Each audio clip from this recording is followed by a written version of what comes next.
할렐루야. 주 예수님 은혜 안에서 평안하셨습니까? 오늘은요 구약성경 민수기 7장부터 9장까지 말씀인데요. 먼저 민수기 7장은 성막 봉헌식의 예물을 말씀하고 있습니다.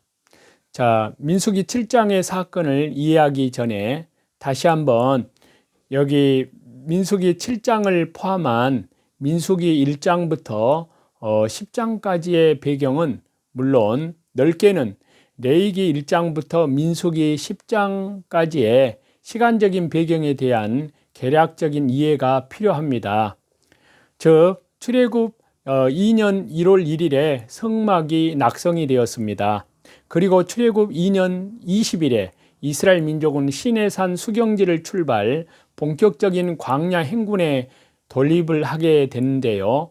그렇기 때문에 결국 그 50일 사이에 이스라엘 민족은 레위기 전체는 물론 민수기 1장부터 10장까지에 기록된 각종 사건과 율법을 부여받은 것입니다.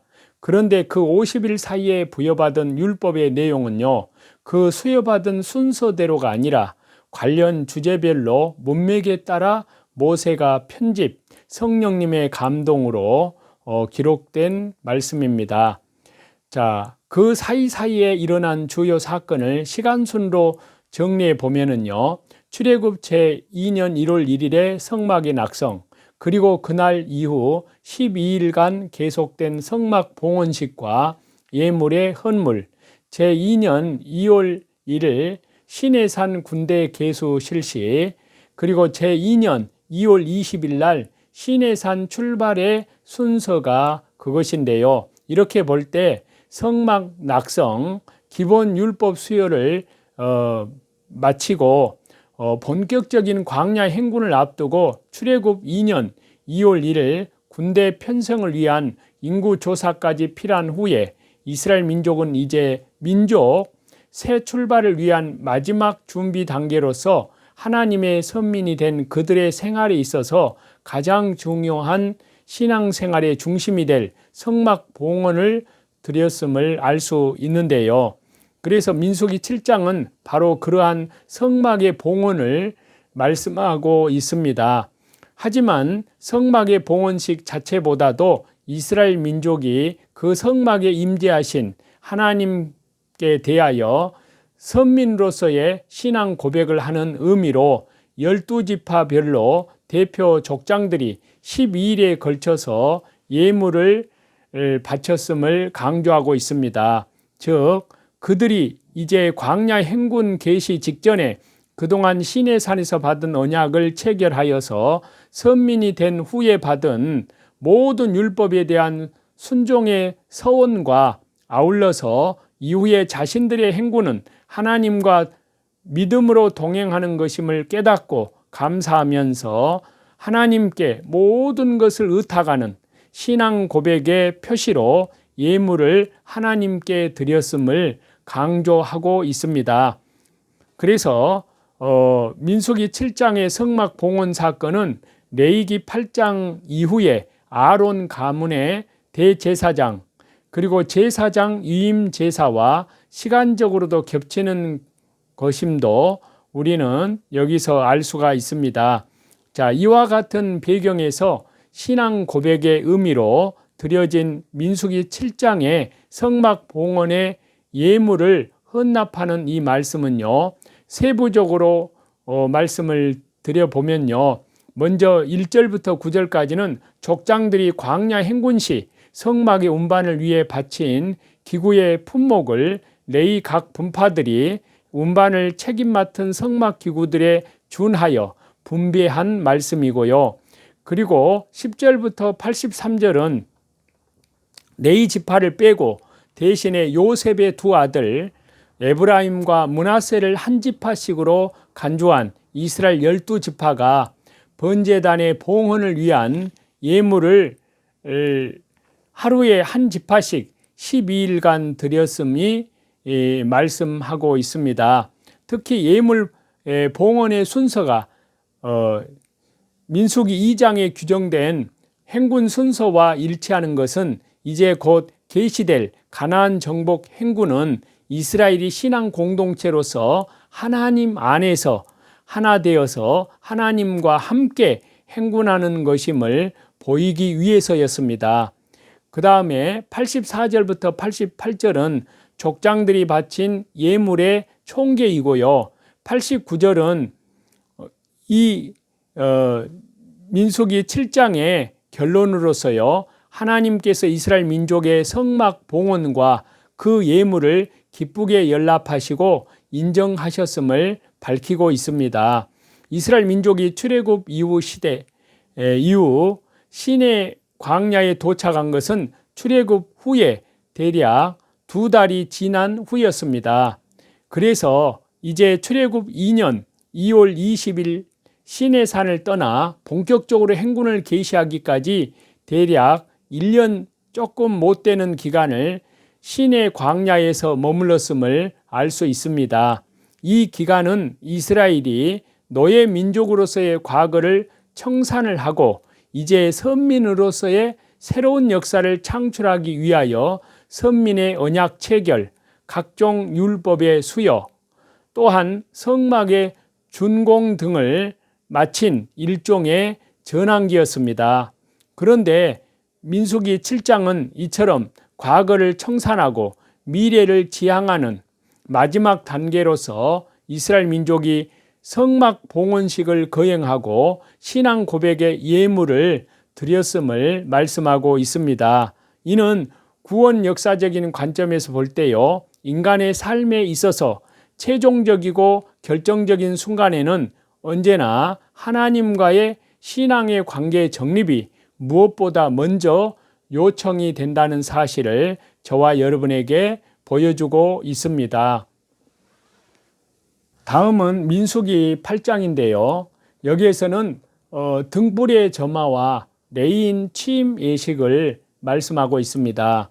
자, 민수기 8장은 민수기 1장, 민수기 7장에서 말씀드린 바와 같은 그런 시기적인 배경에서 진행이 된 성소의 등불 점화식과 레인의 취임 예식, 그리고 레인 업무 개시에 즈음한 레인 성막 봉사자의 연령 제한에 대한 규정의 내용을 말씀하고 있습니다. 이제 시내 광야에서 시내산 언약 체결, 율법 수여, 성막의 낙성 이러한 것을 끝내고 선민으로서의 과거를 청산하고 미래를 향해서 출발하는 최종 단계로서 거행된 성막 봉헌식 날 처음으로 성소의 등불을 대제사장 아론이 직접 점화하였음을 말씀하고 있습니다. 그 후에 이것은 일반 제사장이 관리를 하였는데요. 한편으로 일반 레위인들은 지금까지 레위 지파 중에서 특별히 구분된 아론 계열의 제사장들을 보좌할 자로 지명이 되고 각 분파별로 계수되어서 정지시에 진영 배치, 그 다음 이동시에 임무까지 완전히 부여를 받았습니다. 이에 따라서 성막 봉헌이 끝날 시점에서 그들이 실제 사역에 착수하기 위한 취임 정결 예식이 진행되고 있습니다. 이것은 이제 레위기 8장의 제사장 위임식과 그 영적인 의미가 서로 연결이 됩니다. 레위인들은 이제 하나님과 언약을 맺고 선민이 되어서 신앙 공동체로서 살아갈 이스라엘 민족 사회 내에서는 신앙의 공무원적 사역을 담당할 자들이었습니다. 이는 또한 영적으로는 교회 내에서도 일반 성도와 달리 모든 세속의 사업을 포기하고 주의 사역에만 전담할 그리스도의 나라의 사역자들을 가리킬 수도 있습니다. 이러한 레위인들에게 그 업무에 취임하기 위하여 정결 예식이 거행된 것은요, 하나님의 일을 하는 자에게는 하나님 앞에서의 성결이 무엇보다 먼저 요청된다는 구원 역사적인 진리를 행동으로서 삶으로서 보여준 것이라고 할 수 있습니다. 다음은 민수기 9장인데요. 여기에서는 신앙의 공동체, 결속의 두 근거를 말씀하고 있습니다. 자, 민수기 9장 전반부 1절부터 14절은 먼저 이스라엘이 출애굽한 날을 기념하는 매년 1월 14일의 유월절을 다시 한번 하나님께서 의무절기로서 규정을 하고 또 백성들이 이를 시행하였음을 말씀하고 있습니다. 또 한편으로 후반부 15절부터 23절은 이스라엘이 성막을 세운 날부터 성막 위에 불기둥과 구름기둥이 밤낮으로 나타났음을 말씀합니다. 이는 하나님의 영광의 임재를 상징하고요. 백성들이 광야 행군과 정지를 지시하는 증표가 되었습니다. 한편으로 이 두 가지 말씀의 내용도 민수기 1장과 민수기 7장에서 말씀을 하고 있는 시간적인 배경을 알아야만 그 뜻을 제대로 이해할 수 있게 됩니다. 당시에 이스라엘 민족은 시내산에서 언약 체결, 율법의 수여, 성막의 봉헌을 필하였습니다. 그리하여 이제 시내산에 처음 도착할 때에 노예 민족으로서의 과거를 청산하고 선민이 되어서 약속의 땅을 정복하는 희망이 찬 소망의 미래를 향하여 시내산을 막 출발하려는 시점에 있었습니다. 이제 이런 시점에서 민수기 9장의 내용은 선민 공동체로서 새로운 미래를 향하여 출발하는 이스라엘 민족에게 과거의 출애굽이라는 하나님의 구원 역사를 동일하게 체험한 그들에게 현재 불기둥과 구름기둥의 인도를 함께 받고 전진하고 있음을 들어서 먼저는 하나님께 순종하고 형제들끼리는 신앙의 공동체로서 결속을 해야 할 것을 강조하고 있습니다. 자, 이와 같은 기록의 목적이 있었기 때문에 사실 민수기 9장 전반부의 시내산 유월절 기념 사건은요, 시간적으로는 레위기 8장, 민수기 1장부터 8장 사건보다 앞서 있었던 사건이나 이지만은 여기에 비로소 말씀을 하고 있습니다. 즉 민수기 다음 이제 10장에서 가나안 정복의 행군을 실제 계시하기 전에 최종적으로 두 가지의 사실을 증언하기 위해서 민수기 9장의 말씀이 언급이 된 것입니다. 먼저는 당시의 이스라엘 백성에게 신앙 공동체의 결성과 결속의 당위성에 대한 교훈을 주고 나아가서는 후대 모든 성도에게 자신들의 광야 행군은 하나님에 의해서 그리고 하나님을 중심으로만 진행된 것임을 증언하려는 것입니다. 우리는 여기 민수기 9장에서 구속사적 관점에서 볼 때 모든 시대의 성도는 한 분 하나님에 의하여 구원받고 또한 한 분 하나님의 말씀에 의하여 천국으로 향하여 행군하며 사는 것이기 때문에 하나의 신앙 공동체를 이루어서 함께 살아가야 할 것을 저와 여러분에게 교훈을 받습니다.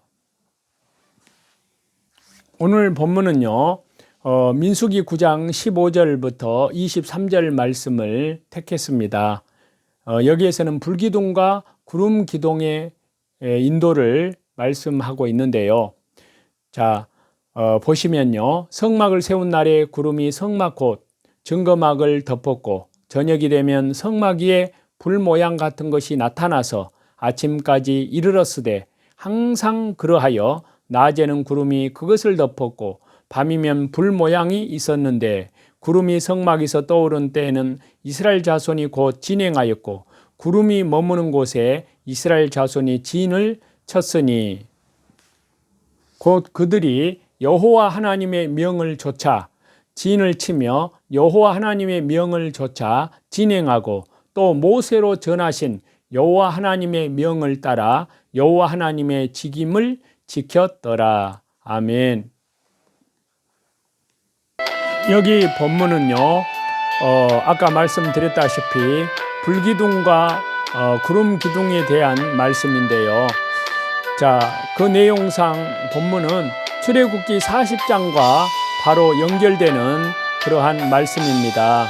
즉 본문은 이스라엘이 출애굽 제2년 1월 1일에 성막을 완성하고 하나님께 봉헌을 하자 불기둥과 구름기둥이 하나님의 성막을 덮는가 하면요, 이후에 계속해서 백성들을 인도했음에 대하여 말씀하고 있습니다.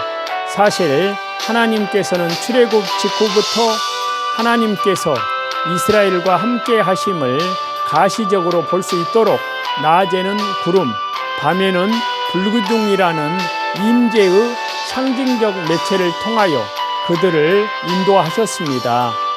이때 낮의 구름 기둥은 광야의 뜨거운 햇볕으로부터 백성을 보호해 주었고요. 밤의 불기둥은 밤의 추위와 어두움과 두려움으로부터 백성을 지켜 주었습니다. 이러한 사실은 이제 정렬을 재정비, 가나안 정복 여정에 오를 백성들에게 확신과 위로를 주기에 충분했습니다. 그것은 곧 지금까지 자신들을 지켜주며 인도해 주신 하나님께서 앞으로도 계속해서 동행해 주시고 돌봐 주실 것이라는 믿음입니다. 바로 여기에 본문이 전하고자 하는 메시지의 핵심이 들어 있습니다.